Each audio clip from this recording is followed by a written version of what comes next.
Hello, everyone.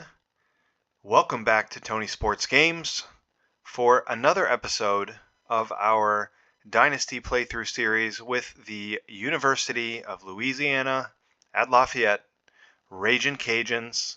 We are on the road to glory, and this is episode 6. But it is episode 1 of season 1, the official season 1. Season 0, of course, we finished up in the last episode.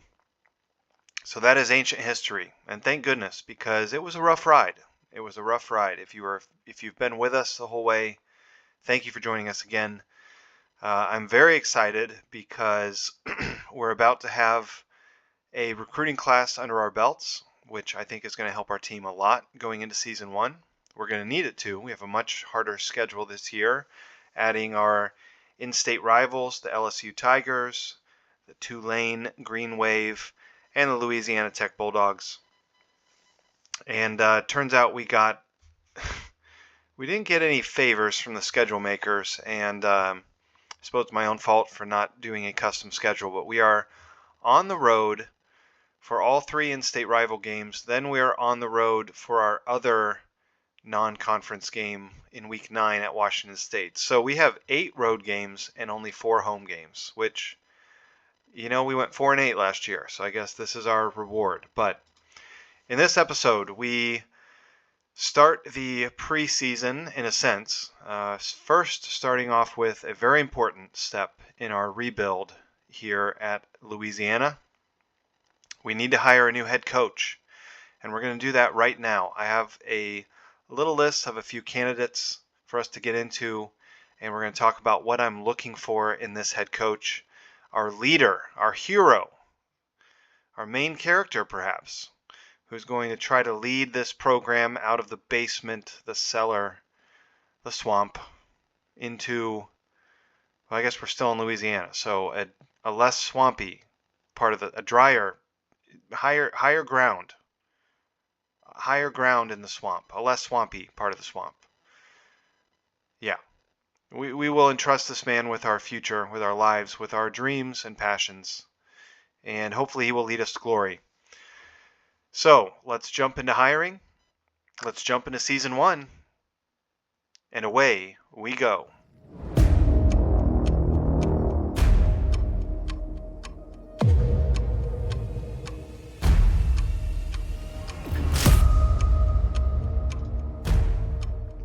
If we look over at our staff tab, you'll see we have a couple other positions to hire as well.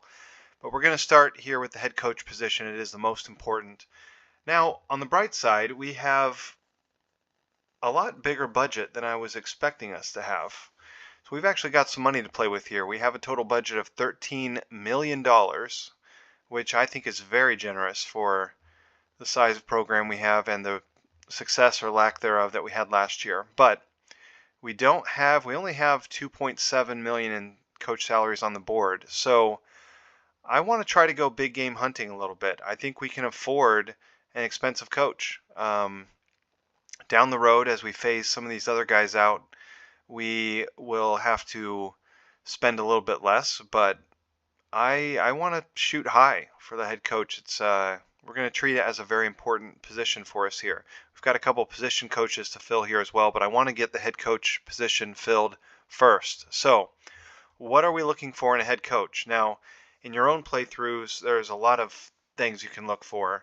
There's a lot of traits that can be nice to have, a lot of different ratings that can all be useful in their own way. What I'm looking for in this coach in particular is, first and foremost, I'm looking for this defense right here, the 3-3-5. We'll talk about it more before season 1 when we wrap up our portal recruiting, but I have my mind made up, and I have tried this in other playthroughs in the past. It hasn't necessarily gone great, but this time we're going to make it work. I have an idea for this to be our main defense. I don't want 3-3-5 hybrid. I don't want a coach that likes to play a million formations. I want to play 3-3-5, and I want to tweak our personnel in different packages to make it work for us. It's just something that's been stuck in my mind for a long time, and I want to get it done. So as I look through our options here, we have some guys up here that have head coaching jobs at other schools. They're probably not going to be great fits for us. The key, there's two things I'm looking for, non-negotiable. I want the coach to run 3-3-5 for his preferred defense, and when it talks about his defensive preferences, I want a coach that prefers zone coverage. It's a little bit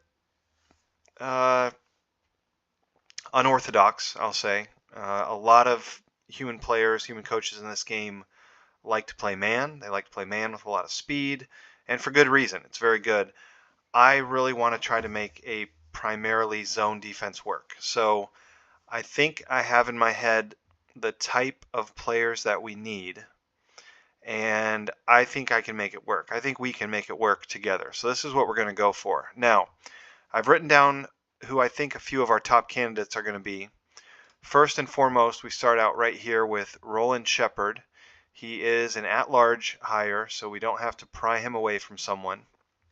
We're still going to offer him a decent salary because I'm not going cheap on this. I want a quote-unquote big-time head coach. If we can get him, we're probably going to have to spend to get him. But as you can see, Roland Shepard, he is a tutor, which is a nice trait for a head coach to have. It means he gives a small bonus or small boost to the chances that other members of his staff improve their ratings over time, which, if we're looking long term, we want to grow, we're going to have to get some cheap assistants the first few years here, and anyone that can give them a little boost along the way is definitely nice.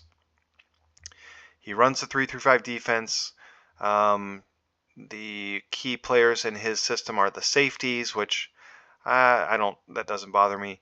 Primarily zone coverage, and he wants to field versatile linebackers. I think to make this defense work the way I want to, we are going to need versatile linebackers because they're going to have to pick up the slack tackling from a defensive line that's focused more on strength and less on tackling. And they're going to need to be fast whenever possible because our corners are going to be more focused on intelligence and tackling and agility than just speed. So to make up for that, we need versatile linebackers in the system. So I think I like that.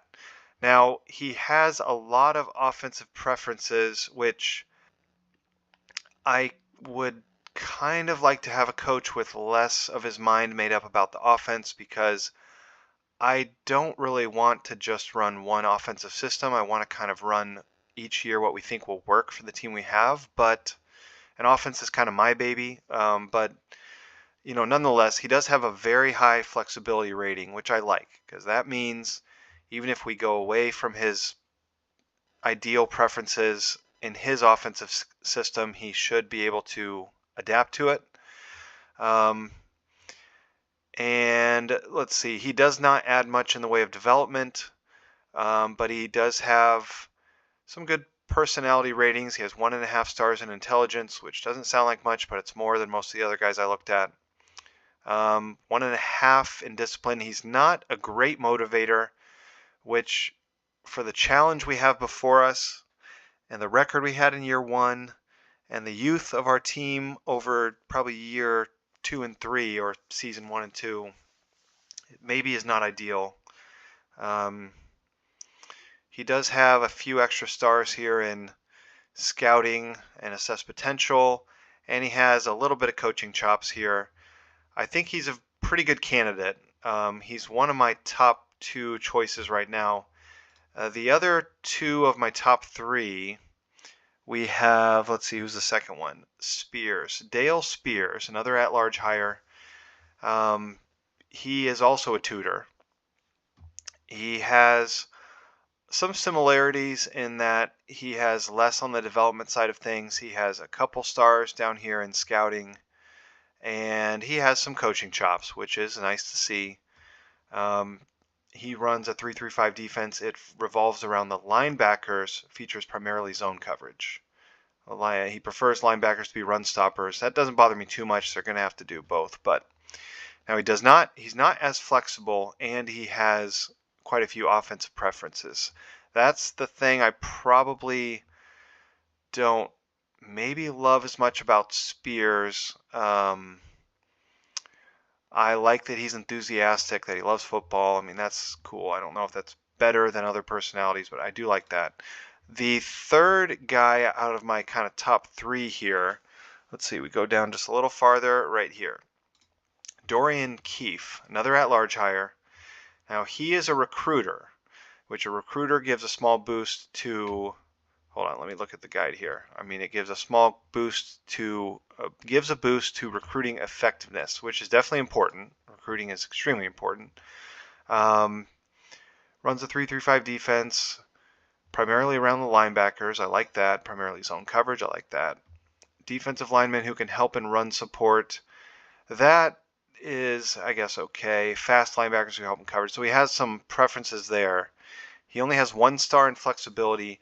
What I like about him, he has very few set preferences on offense. He likes to run a run-first spread offense. That's not too crazy. We could work a lot of different offenses around some of those concepts. He does have, because he's a recruiter, I suppose, he has some extra recruiting stars, which I like. He's about the same in terms of development, training, not much. Maybe a little less total, maybe around the same in personality. And he has a little bit of coaching here. So I think any one of these guys, I think, would be a pretty good candidate. This guy's 44. Where's our Dale Spears is 46, and Roland Shepard is 52. So none of these guys are like near retirement age. Pipeline states, the only one close to us really is Arkansas. So Roland Shepard has 1 pipeline state that would be close to us and might be a nice help. Dale Spears has Florida, which some of Florida is within 300 to 500 miles. And Dorian Keefe, Utah, Iowa, Montana, so not much help there in terms of pipeline states. This is a close decision, but I don't want to overthink it because I think any of these guys would be a fine choice to lead our program. I think I'm going to offer Roland Shepard here first. And then I think I'm actually going to make Dorian Keefe our second choice if we can't get Shepard.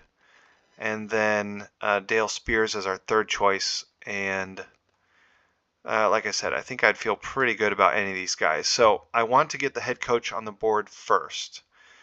So he wants a salary of $5 million a year. Let's offer him that. And we'll offer him a 4-year deal for $5 million a year. It's a lot of money, but we have a decent amount of money to spend. So let's offer it. And I'm not going to offer any of our other coaches, position coaches at this point. So let's just save and advance and see if we get our head coach. Let's see, Louisiana, right here, Roland Shepard. Boom. We got him. Okay. Check our mail. We lost somebody. Who did we lose? Oh, we lost our DC. Hey, that's terrific, actually. All right, cool. So we get Roland Shepard. Now, in round 2, we now need a defensive coordinator.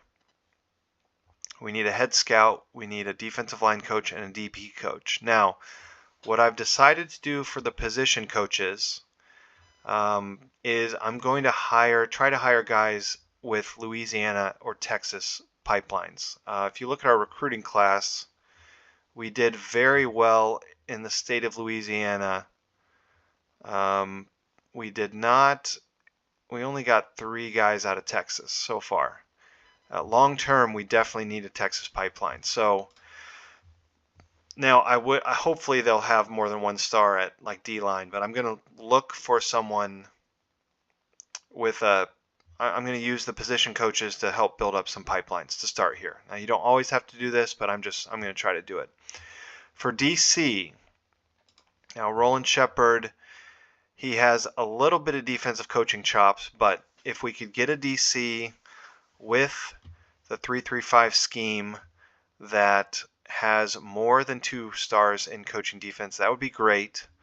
If we could find a recruiter or maybe a tactician or even a motivator, something besides tutor would be nice to kind of fill that out. But I think the most important thing, and someone with more training would be good too. Let's take a look and see what else we have out here. Now, right now we have a total budget of 13 million, and we have a coach budget of 12. And we spent 7. So I could spend maybe, because right now we still have a full 5 million to recruiting. I don't need a full 5. I don't think I want to spend more than 2 million on a defensive coordinator. I'd like to have over 3.5 to 4 left for recruiting. I don't need the full 5. We can find 1 stars all day, but so let's take a look. First of all, could we lure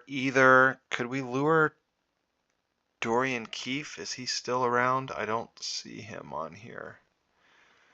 Dale Spears is still here. He wants a lot of money. He's a little bit better defensive coach. He is a tutor, though. What about Dorian Keefe? He's still here. He's a recruiter. Don't know that he's really a great defensive coach, but he does fit in here. I tell you what, this might be a reach for Dorian Keefe. He wants 3. Let's offer him 2 million. Let's bump it up to, I don't know if they like a longer, let's bump it up to 7. Let's offer him 2 million for 7 years. I don't know if we're going to get him. And then head scout, let's look for, well, now we probably should look for ratings. Tell you what, I want to save us a little time here. So I'm going to take a moment aside and I will find our first offers for head scout and our position coaches. And we will be right back after this very short break. Okay, so we have our offers for this round. I don't know if we're going to get any of these guys, frankly. A couple of them are real lowball offers for what they're expecting. But we are going to offer Dorian Keefe, the defensive coordinator position. He was one of our head coach candidates. I think scheme-wise he would line up very well with our head coach and what we want to do on defense. And he's a recruiter. So we offered him 2 million. Now for head scout, we have offered Refugio Littlejohn. Now this is quite a low ball compared to what he was looking for. He's got a few stars here in scouting. He is a persuader, which I think this should still have some effectiveness for us. It gives a small boost to recruiting pitches. He's coming from an OC position, so he may very well turn us down. But then we have offered the D-line position to Andrew Archibald. He actually only has 1 star in defensive line, but he's quite intelligent. So he could improve in this quite a bit over time. Only 1 star in these areas, but he has the developer trait, so he gets a little bonus to developing. And he is from the state of Texas, which I like. And then for DB coach, we've offered John Barboza. He's also a developer. He has 2 stars in defensive back coaching already. He's also from the state of Texas. He's very loyal, so if we can convince him to come on board, we might be able to keep him for a long time. But those are our offers. Let's go ahead and run this. Say if something messes up, I already saved from round 1, so we'd be okay. Come on, let's get at least one of these guys on board. Let's see. Dorian Keefe. Oh, we got him. That's big. Little John, we got him. Wow. Archibald, we got him. Are you kidding me? Oh my goodness. We got them all. We got ourselves a staff, boys. So we now have a full staff. We have spent $9.5 million. It's an expensive staff for the size of school we are. We have $3.5 left for recruiting, which I can make work. It's going to be a little tight, but we can make it work. This is a great staff. So, if we'll see what they can do. We're going to need them to help us out, but that's terrific. Okay. So we have hired our staff. Let's go ahead and did I miss anyone else? No, we have a full staff. So your 2000, what is this? 25 going to 2025 staff. Here we go. So that's that. Now we are going to move into portal recruiting. Oh dear, we lost Medrano. We lost Jaeger, we lost Himes, we lost Edge, we lost Castile. So we lost 2 receivers. We lost our tackle that I wanted to change to D-tackle. We lost a free safety, a defensive end. Ooh, so we head into the portal with 12 scholarships. I guess it could have been worse. That was the risk to overhauling the staff, especially with a year 1 recruiting class. Let's take a look and see what we really need here. So we still have 4 QBs, 2 and 2. We have 5 running backs, 2 tight end or 2 fullbacks. We have 4 tight ends. Maybe we could add a tight end. We have 6 wide receivers. I need to add at least 1 more receiver. We have 9 guards, 6 tackles, 3 centers. Okay there. 2 punters. We probably should look for a kicker. We have to write some of this down. 6 defensive tackles, 6 defensive ends, 8 linebackers, only 4 corners. We need to pick up a couple corners. We need a strong safety. And we could have one among our free safeties, but so we don't necessarily need to fill all 12 of these. We probably need to fill at least half. So let's take a look here. Let's take a look at, first of all, our targets that we had left over. He's not gonna. We probably can't even offer. We can offer him. Could we get him again? You used to not be able to. I wonder if we could get him again.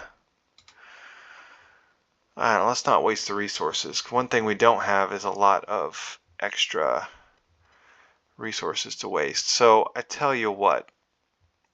Let's take a look here again. I'm going to step away for one more moment and write down a plan here.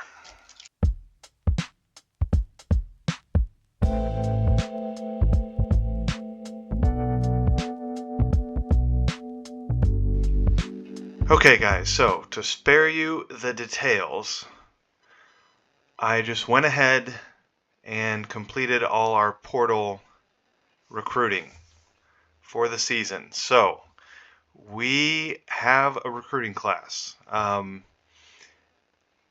It was one of those things where it was just going to take a little longer than I thought, because we had 12 scholarships available all of a sudden. So we had a lot of guys transfer because we changed coaches, which is understandable. But we are here at signing day, and as you can see, actually one shocking development. We got the number 1. Maybe this isn't fair. Maybe I should cut this guy. But I don't want to cut him. We got the number 1 player in the country, and I got to the last portal week, and he had 0 offers. And I don't know. course, he had committed to Georgia and then decommitted to them due to coaching changes. I don't know. Maybe there were some academic issues. I don't know. But I figured, well, I won't get this guy, but we'll just put an offer on him. And then we got him. So I don't know. I don't know. I guess say in the comments if you think this was a bug and we should cut this guy. Because I want to be fair. Although I think we've been more than fair to make it hard on ourselves. But so we completed our recruiting class. We went through the portal. We basically lost a lot of guys I was trying to get. I wanted to pick up a couple more receivers, maybe a tight end, or even two. A nose tackle was very important. As you can see, the first 3 weeks we just lost guys because I didn't want to spend much money in the portal because I'm very happy with the staff we just hired, but it meant we didn't have a lot of money to start the year in recruiting. $3.5 million at the start of the year, and your portal recruiting comes out of that. So I wanted to spend as little as possible. So all I was doing is contacting and offering scholarships. So basically the first 3 weeks we just lost guys. Then I just went in and found guys with 0 offers and that I fit the positions I thought we needed. And we get a recruiting class together. So this is our class, headlined by a 5-star, Herman Paul, the #1 player in the country. He does have 64 intelligence. If this was in the 30s, I might say he thought we were LSU and made a mistake. But actually, he's his own corner. I didn't even see that. I just threw an offer on him. But what a fine player. Too fine for us, but we will take him, I suppose. So this year's recruiting class. Nationally, our class is ranked at number 29. Our relative rank, which is more indicative of your efforts, this takes prestige into account, is 4. All right. Our athletic department is ecstatic about the results. We'll get into this for week 1 next episode. Let's just take a look at our... Okay, so here we are on our recruiting screen. Let us take a look at these guys and see what we actually ended up with here. So the class is headlined by our incredible late edition of 5-star corner Herman Paul, who we really needed because we were a little short on corners. Let's see, let's look at our receivers here. We have Michael DeLoach, only turns out to be 83 overall, but very good speed, decent hands, definitely something to work with over time. We do have to get him in the game some. We promised some of these guys some playing time. So our other receivers, let's see, John Justice. Okay. A nice balanced receiver for us. Speed, hands, agility. Something to work with there. Has a ways to go maybe to develop, but that's very good. Hugo Felder. Is this guy we added? Yeah, this guy we added late. He was sitting there with 0 offers. Very good hands and agility, not such good speed. I mean, terrible speed. Perhaps he has a tight end waiting to happen, but we'll see about that. And then we had one more, Randy Norman. This was a guy we added late also. Great agility and hands, terrible speed. So one of these guys perhaps is meant to be a tight end. Maybe it should be Randy. We'll decide that at training camps here. Our dual threat quarterback, Richard Edwards. Let's see. He has, 93 speed, 65 agility, 53 strength. He has pretty good accuracy and not a terrible arm.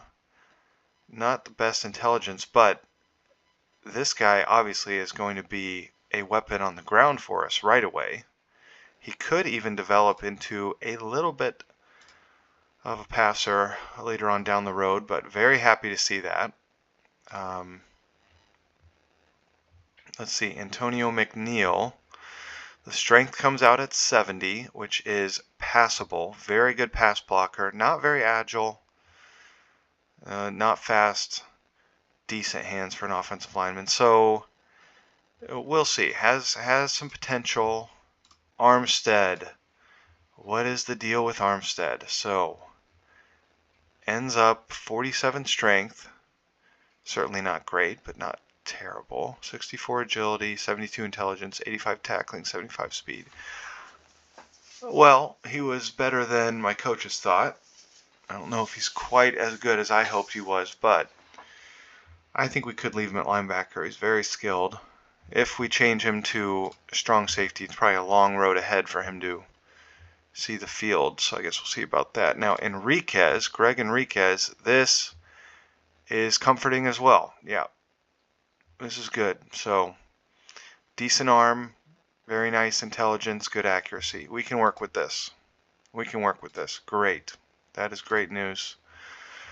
So far, this is all looking pretty good. Hector Bear, okay, not much in the way of strength, so that is what it is. So maybe didn't hit that one out of the board. Paul Cox, our middle linebacker. He's not very fast. His tackling is not great. We'll have to work on that over time. But he is very strong. He's very agile. He's pretty smart. And he's a thumper. So this is our middle linebacker. Good for us. Carico ends up looking pretty good. Happy about that. Decent speed, tackling. William Elliott, one of the running backs we took. He has good strength and agility. Not the greatest top end speed, but pretty good intelligence. I think this guy can be a decent inside runner. That's good. Carlos Ramirez. Good strength, very good run blocking. Not very much agility, but definitely something more to work with than we had last year, so that's great. That comes back all right. Eugene Levy, decent strength, pretty poor agility, very poor agility, but excellent straight line speed, very good hands. Yeah, nice. Nice. We already looked at Felder. Weiss, this is a linebacker we added kind of late. Let's see.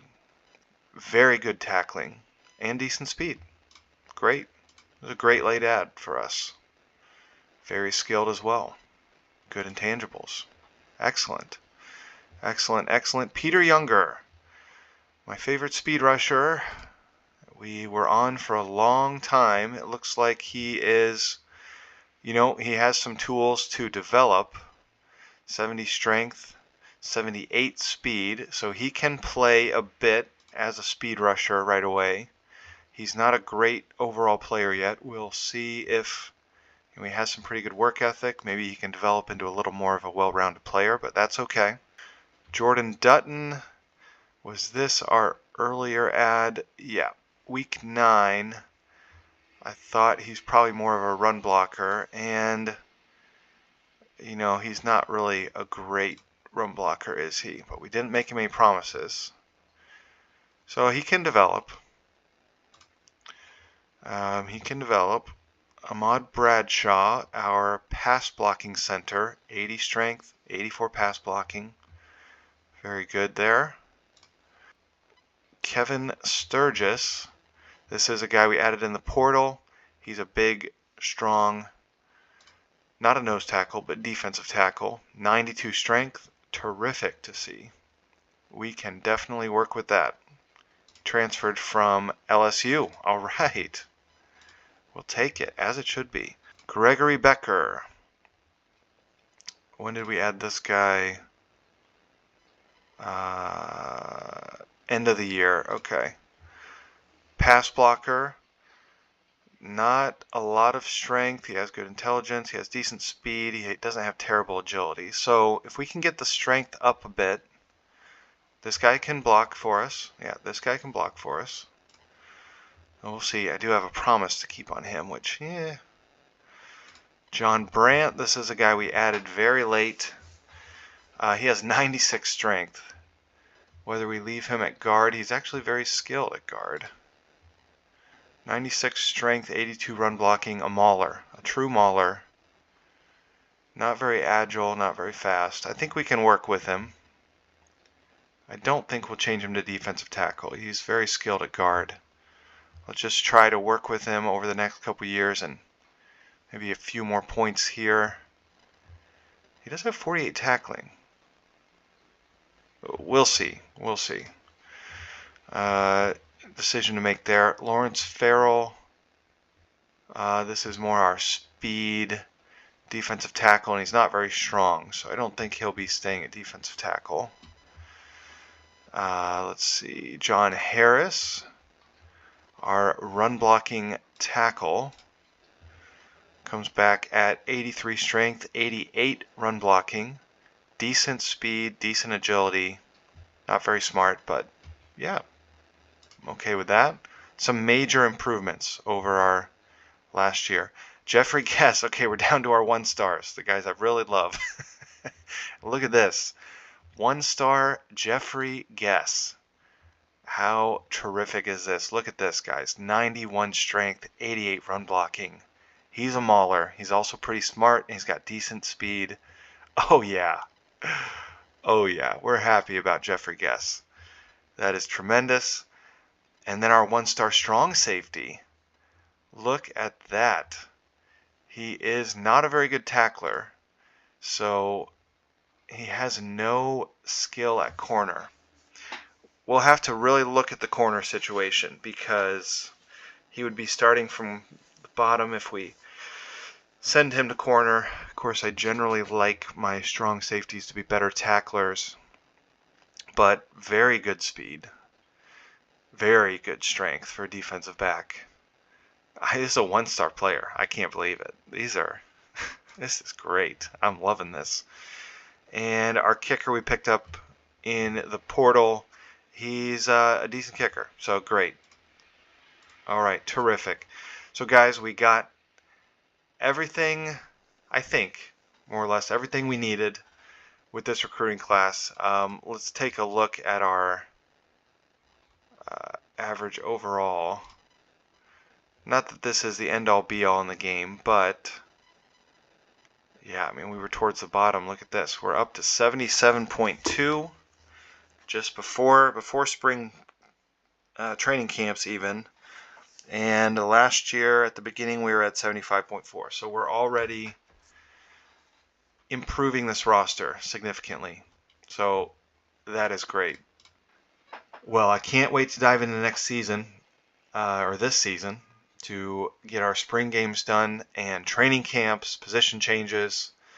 But that's going to have to wait. For now, we will take this recruiting class all day long for our first class of the playthrough.